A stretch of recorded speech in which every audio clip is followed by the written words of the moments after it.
Sampah ini kan sebenarnya masalah. Memang awalnya kami bermulai dari bank sampah.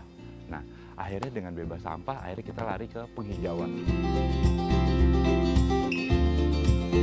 Dengan kondisi tempat terbatas, kita tetap bisa menanam tanaman untuk kebutuhan sehari-hari. Minimal kita bisa mencukupi kebutuhan sayur mayur.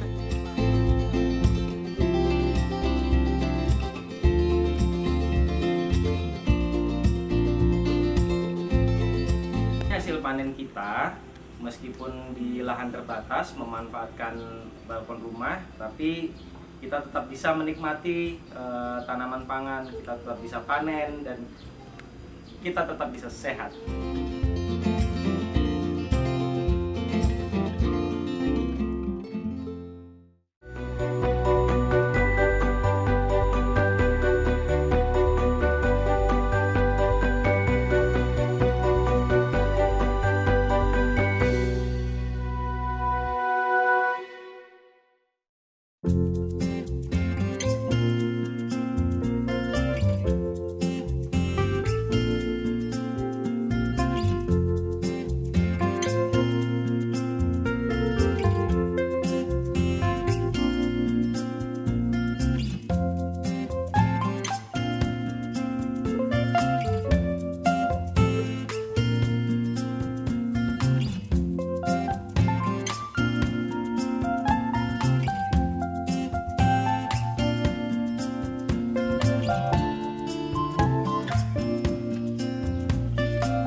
Ini sampah saya pilah dari rumah, kemudian saya kirim ke Dropbox. Nah, dari Dropbox nanti oleh petugas bank sampah dipilah-pilah kembali.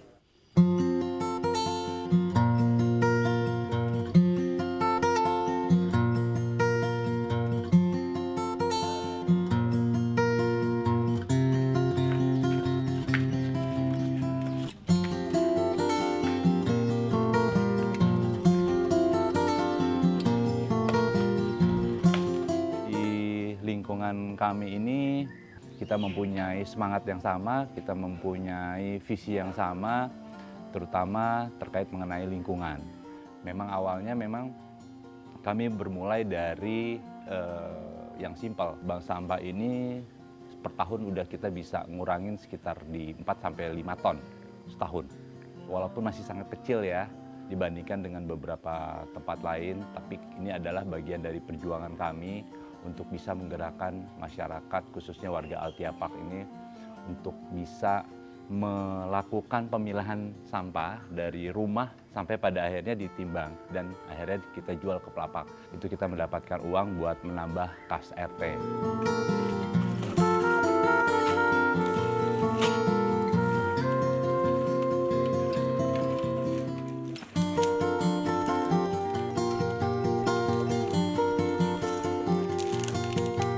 Setelah kami sudah merasa sedikit berhasil dari sisi sampah anorganik, kami sudah mulai lari ke sampah organik. Jadi dari sampah organik pada akhirnya menjadi kompos. Kompos itu bagaimana bisa bermanfaat, yang pada akhirnya kita mengajak semua warga untuk bisa memanfaatkan kompos ini untuk penghijauan. Pada akhirnya masyarakat kami, warga kami ini saat ini sudah mulai secara mandiri mereka menanam pohon di lingkungannya masing-masing.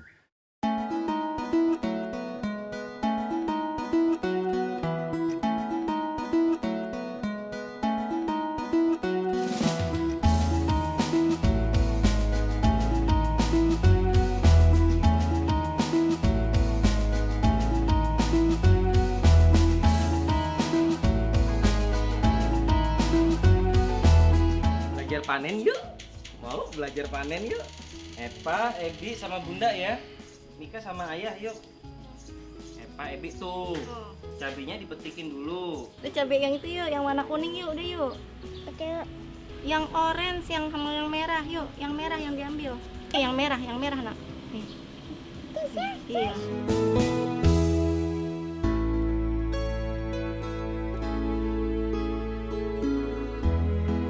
Epa, sini Epa. Ebi.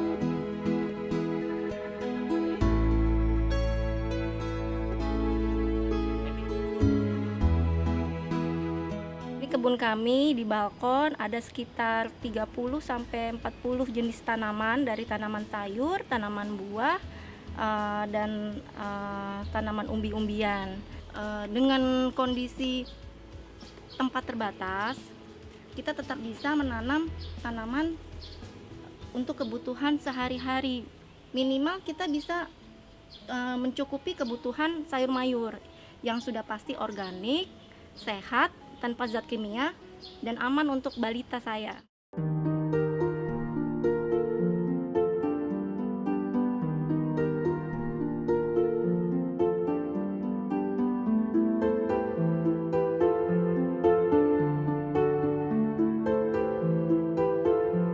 Dari awal kami mempunyai rumah ya, kami sih punya cita-cita My Green Home Sweet Home gitu. Jadi membuat rumah ini senyaman mungkin kami bisa tinggali dan kami bisa isi, salah satunya adalah dengan bertanam.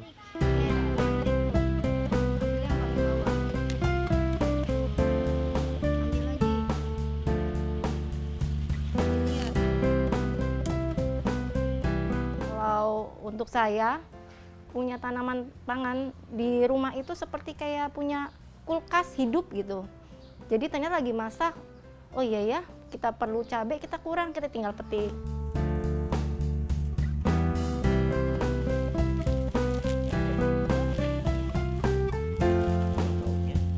Baunya sudah ini contoh media tanam yang bagus nih kayak begini, ada cacingnya.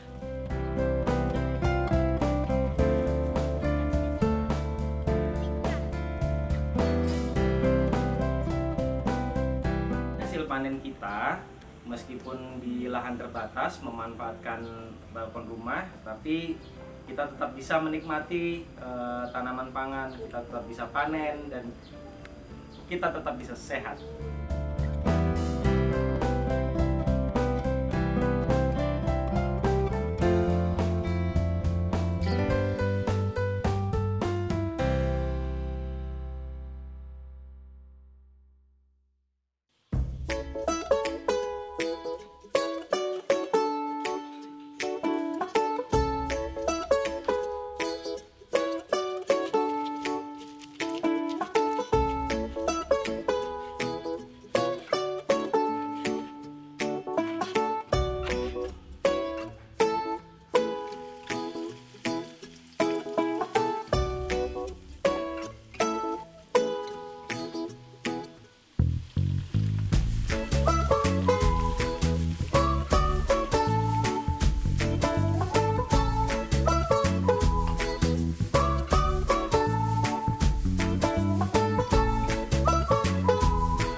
Saya menanam itu yang jadi prioritas pertama adalah kami suka makan apa, jenis tanaman apa, jenis sayuran apa yang kita suka kita makan, kita konsumsi. Yang kedua, kira-kira tanaman jenis apa yang bisa tumbuh di kebun yang terbatas ini.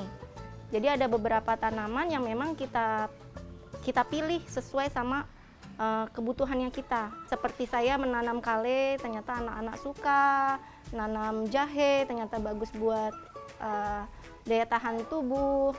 Jadi kami memang memilih jenis-jenis tanaman yang memang pasti kami konsumsi.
Awalnya kita menghimbau, tapi pada akhirnya mereka udah sadar sendiri.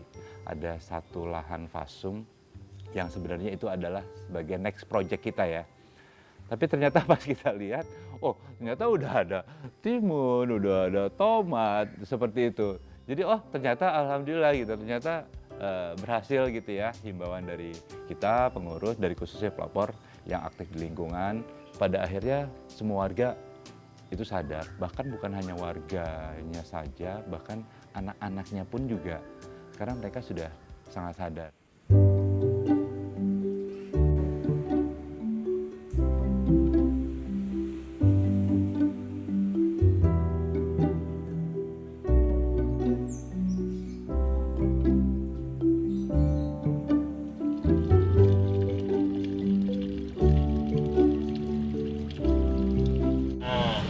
Kalau udah ada itu kumpulin, terus bisa dimasukin ke komposter. Yuk, itu lewat situ aja.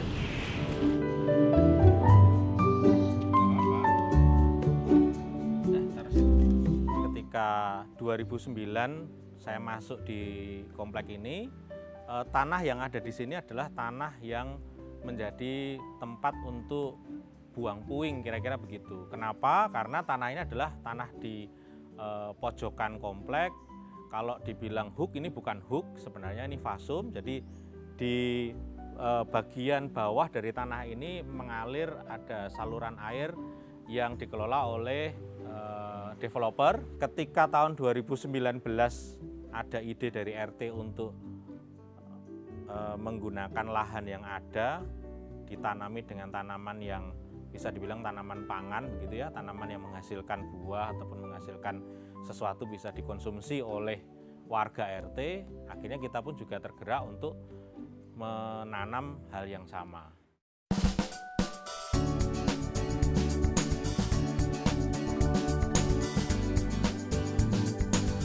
Dek, kita mau ngambil ini ya, cabai-cabai hijau yang sudah besar kan, bisa dimasak tuh buat kakak, buat mama kan suka nih cabai kayak gini. Terus ini lagi ada satu nih. Besar banget ini. Sepanjang ini ya.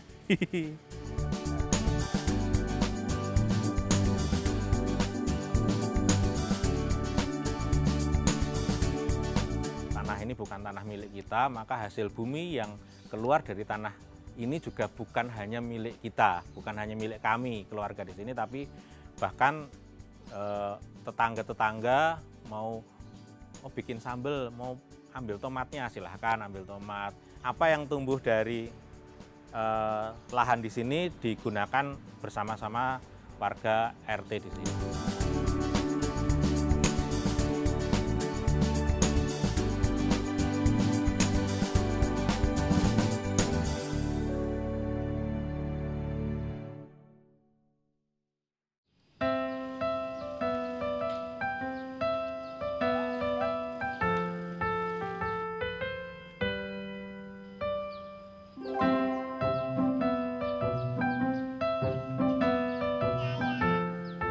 Kita mau berkebun di balkon, hal pertama yang kita harus perhatikan adalah seberapa luas dulu balkon kita. Kemudian balkon kita itu menghadap kemana untuk mendapatkan sinar matahari. Kemudian kita harus amati ini pada saat sinar matahari pagi ya dari timur itu jatuhnya ke area mana. Nah, kalau kita sudah tahu itu semua, disitulah area-area yang cocok untuk bertanam di balkon. Nah, berkebun di balkon ini kan posisinya di atas gitu. Jadi yang pertama adalah kita harus menyediakan tanaman yang cocok dengan media tanam untuk di balkon. Media tanamnya seperti apa? Tentunya ya jangan pakai tanah liat ya, karena tentunya berat gitu. Jadi kita harus cari media tanam yang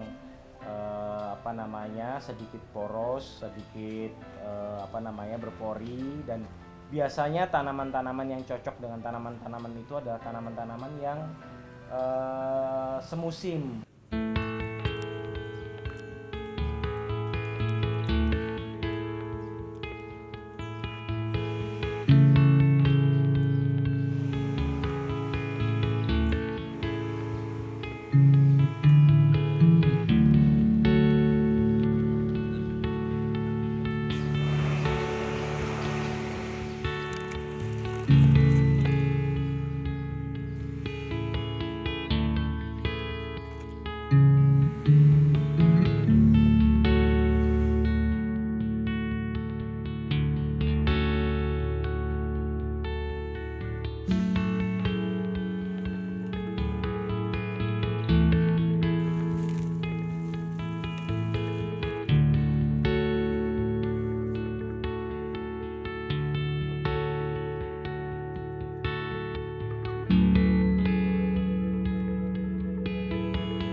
Hari ini saya mau menunjukkan cara membuat vermicomposter. Vermicomposter adalah komposter yang menggunakan cacing sebagai bantuan untuk mendekomposisi sampah organik kita. Jadi yang pertama kita siapkan bisa menggunakan drum bekas cat ini, atau kita bisa menggunakan keranjang buah, bekas keranjang buah ini. Tapi kalau keranjang buah kita harus lapisi dengan karung bekas, bisa karung goni. Untuk drum bekas kita harus lubangi bagian bawahnya, tujuannya ketika sampah organik membusuk, airnya bisa turun ke bagian yang tidak dibolongi. Jadi nanti airnya bisa digunakan sebagai pupuk cair, sementara yang padatnya bisa kita gunakan sebagai pupuk padat.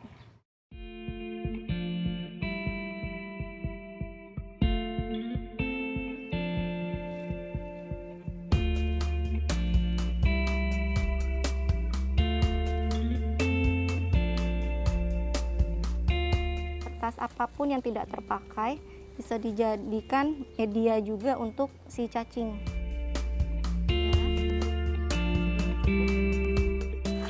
Kita masukkan,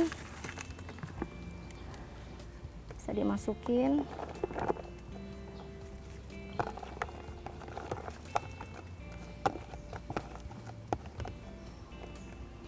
Ini juga kesukaan cacing. Sisa atau nasi basi yang ada di rumah ini juga kesukaan cacing. Sudah masuk semua, kita aduk-aduk, jangan sampai ke dasar. Kita masukkan menyebar supaya dia makannya menyebar juga. Setelah dimasukkan, secara otomatis cacingnya akan masuk ke dalam. Bagian terakhir kita tutup dengan kardus. Kalau nggak ada kardus, kita bisa pakai karung goni atau kain apapun yang sifatnya bisa menjaga kelembapan komposter. Setelah itu kita tutup. Kita bisa letakkan komposter cacing ini, vermicomposter, di tempat-tempat yang teduh.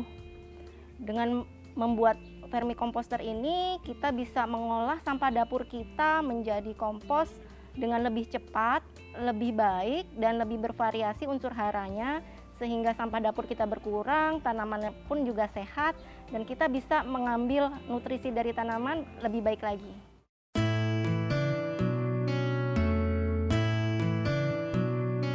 Kebetulan kami tinggal di kawasan Bintaro, di mana di sini pengembangnya membuat satu lomba rumah sehat, asri dan hemat energi. Karena memang dari awal kami mempunyai komitmen untuk menerapkan gaya hidup ramah lingkungan. Pada akhirnya kami berhasil memenangkan beberapa lomba terkait ramah lingkungan. Kemudian untuk klaster tempat tinggal di tahun 2018 dan 2019 kami juga mendapatkan juara, meskipun juara 3 dan juara 2 gitu. Jadi yang dilihat adalah pengelolaan sampah, kemudian dari kelestarian, kemudian dari ketertiban.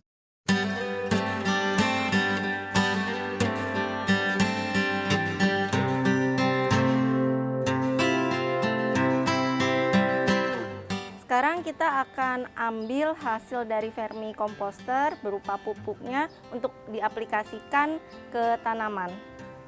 Ini hasil dari dekomposisi si cacingnya.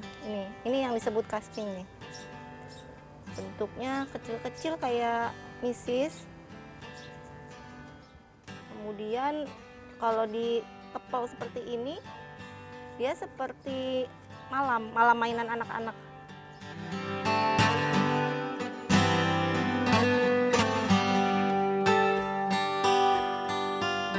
Untuk aplikasi pupuk dari hasil dekomposisi cacing, kita tinggal masukkan saja ke pot atau ke talang ini. Taburkan saja sudah cukup. Biasanya nanti di pupuknya ini suka ada telur cacingnya.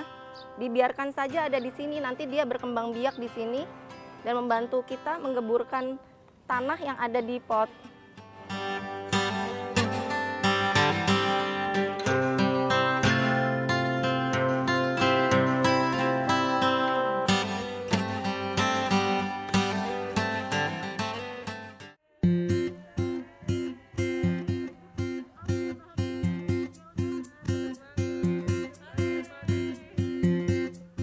Kalau bicara harapan, apa yang sudah pengurus lakukan selama ini, udah 5 tahun kita berjuang buat lingkungan, buat tanaman pangan segala macam, itu bisa konsisten. Jadi manusia yang bermanfaat itu adalah manusia yang bermanfaat buat orang lain. Jadi harapan kita, apa yang sudah kita lakukan, itu semua bermanfaat bahkan buat anak-anak kita nanti semuanya.